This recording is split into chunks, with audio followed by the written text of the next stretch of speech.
One of the amazing parts about film is when someone pitches the idea, and that's just what happened. We had a friend who participated in one of our film contests way back when, and he approached us, both Eric and myself, about doing a film.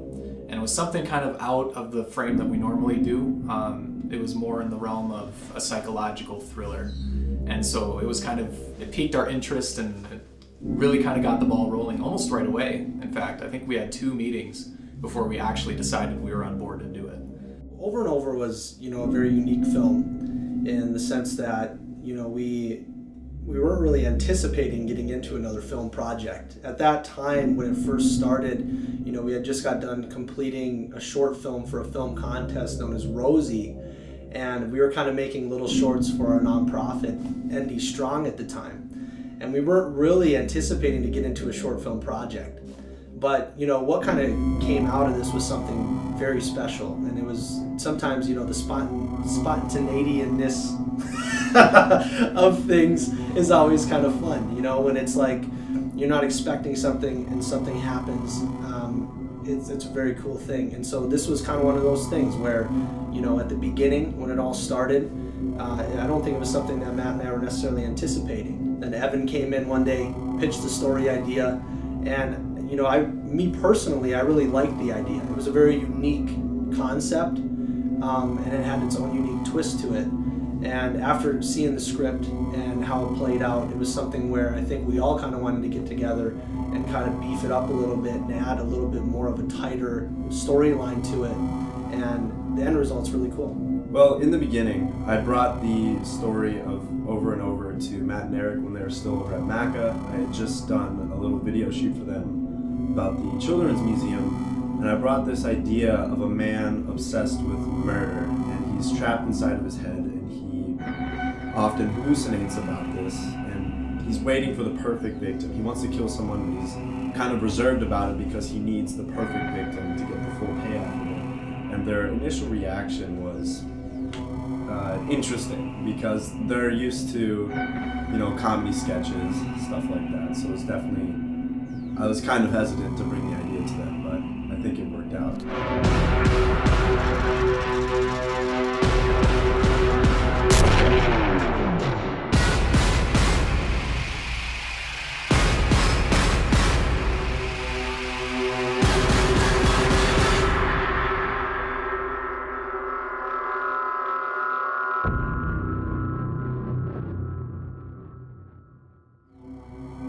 Over and Over, scene 3, take 2.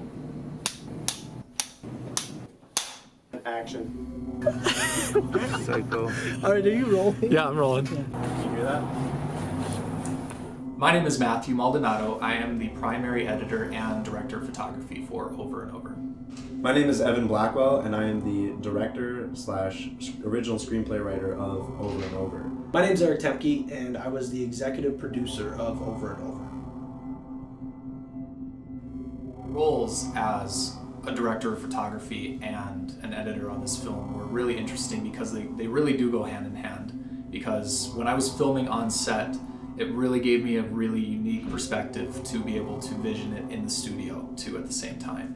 And I think for me that was really fun because of the approach and the style that we decided to go with in the beginning. After developing a shot list and finishing the script, it really gave me a really good idea of what we were going to do.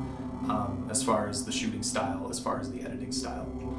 Yeah, so I think what's amazing with the style that we decided to go with it was completely different from any style that we've really gone with in the past.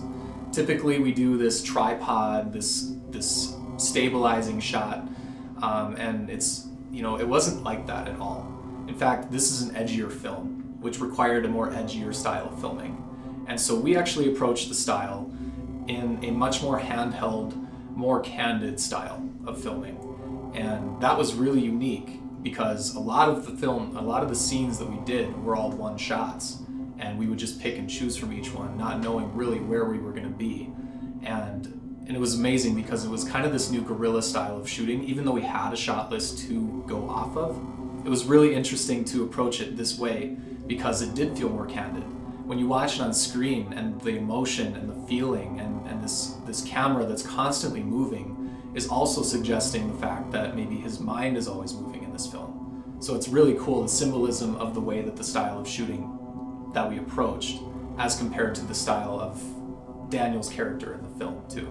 What made the directing role so interesting was I got to work with experienced actors for the first time. I've done little small pieces. I did a little sketch called Just Business, and it was just something I put together with my friends. So working with real professionals, having professional equipment was a huge game changer for me and just the entire experience. I was nervous going into it, but the more I was around these people and exposed to that environment, I grew I grew a lot more confident in creating the vision I initially thought of when I wrote it.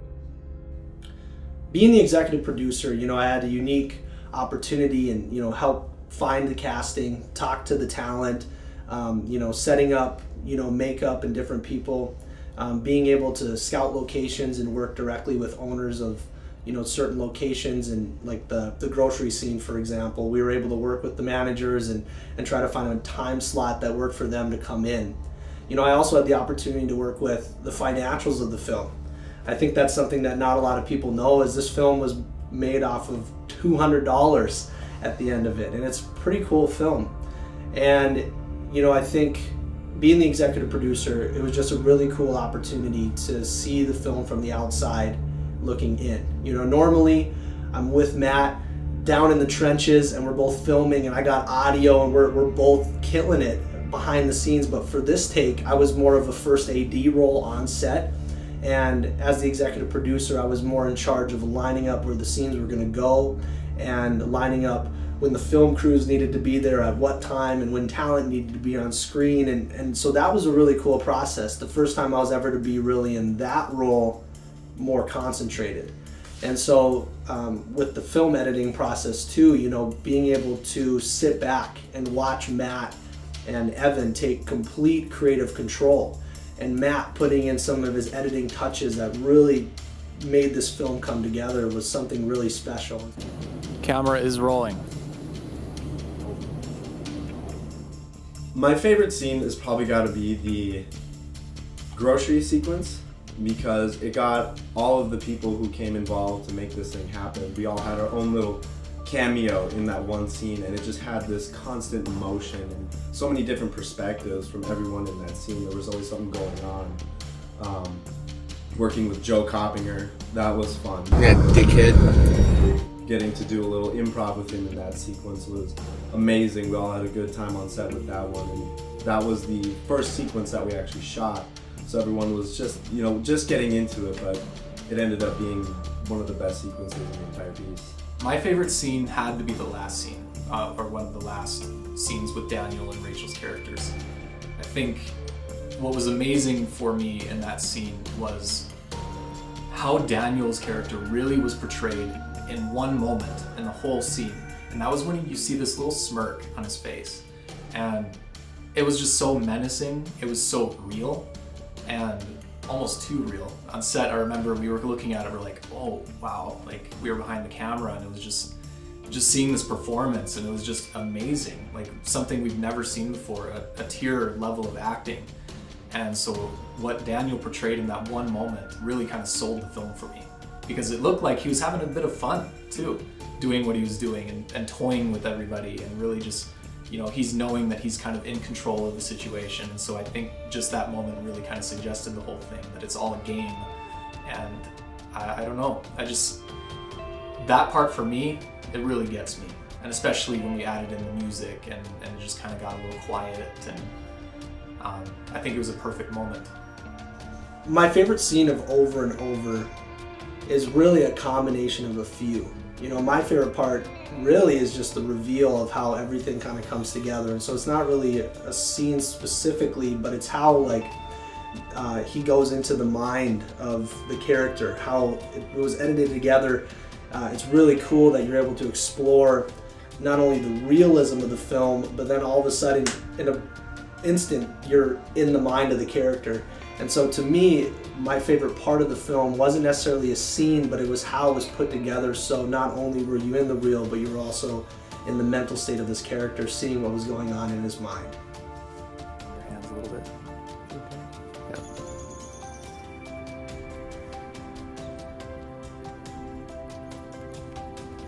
And then to speak on how cool this is to count this as a capstone experience too. As before we even started the whole process, you know, I met with my professors and they pretty much gave us a timeline of things that we could do, and so that kind of put us on pace to release this film this year. And so it was really fun to get them involved in the project too, and to get their feedback and to really see what they had to say. You know, being kind of from that executive producer side of things, the most interesting thing about this film would be that it's a very small budget and a small crew. I mean, really, we had at max at sometimes 4, 5 people on the crew. Sometimes it was only, you know, Matthew, Evan, and myself. And so 3 people on the crew, 1 actor, sometimes 2 actors. We're trying to juggle 17 things behind, you know, the scenes. And it created for an interesting environment at times. And so that would be the most interesting thing. Small crew and the budget only being $200 roughly. And so, and a lot of in-kind donation, of course, but it was a lot of fun seeing it come together with those limited elements. I think most people don't know is that we filmed this in 2 days' time. And I think that that was something that was very intense for us because we had to bring a lot of things together in a short amount of time, and we had to be really on top of everything. There was moments in the scene where we needed certain props or we needed to change certain things about a scene, and we had to do it really quick. It was almost constant how we had to go from one scene that took place during the day, and then immediately we switch up the scene to make it look like it's at night, even though it's only an hour difference in the actual time of day. And so for me, I think that was really fun because in coinciding with the guerrilla style of shooting, it was also kind of how we were approaching both production days doing this. It was very intense. They were very long shoots. I know some people might have gotten frustrated, but because we were all just, you know, working together and you're dealing with a lot of people and their emotions. But I think ultimately how we handled ourselves and how people came together, it was amazing for me because a lot of people that were on set actually had never done it before. So to have a seasoned actor on set, I think really helped us all along, you know, give this more professional feeling for everybody else too. Even giving some people opportunities behind the scenes to use the audio equipment and be able to maybe do something they never did before. An interesting fact that many people may not know about the piece is the ending sequence. We had 1 shot to do it. We had very limited time, we had limited resources, and we didn't really account for that. And so we had to make every moment count. And there was just this sense of tension with that one scene because we wanted to get it done, but we wanted to do it right. So when it came time to film this, we had our effects artists just ready to go with this pump of blood going up our actress's back. And we were all just nail biting because we only had limited blood, we only had 1 dress, and if we messed it up wrong, that would have been it. It would have made or break the rest of the process. Cameras roll. Wait. Oh. Guys need a clipboard. Hands down, that is probably my favorite memory in the entire experience because it really made us resourceful with what we had, and we really got to work as a team together because, I mean, another interesting thing is it was in the middle of the day when we shot that sequence, and we all had to work as kind of like a set dressing team and black out all the windows, and it really made us feel all like a crew. You know, I think one of my favorite memories was when I got to actually play my cameo in this film, and I got to act with Joe. And I think for me, acting with Joe is such a privilege. No, just You're such a butthole. Yeah. Because he is so seasoned, he's done so many things. And so being able to feed off of his energy and to really immerse my character with his, it was just fun, you know, and it was all improv. So his approach to the style of acting, it was just so, it was funny. I caught myself laughing so many times. We had to do so many takes because he'd be talking about how the bugles looked. Why are you putting anything next to the combo? Evan. Nobody likes combo. Jeez, man, what do I pay you for? How many times have I told you about these skater guys that come in here? Now I have to build it. You want to build it? No, I have to. I couldn't help it. Give us a sec. All right.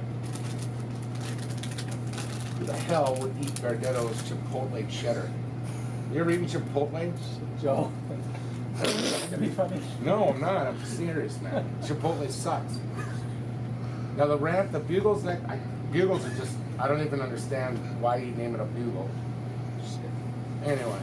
Or he'd be talking about how the chips don't belong with the hummus or whatever, and it was just, it was so hard for me not to laugh, but it was also probably one of my favorite things, even though it was such a small role for me.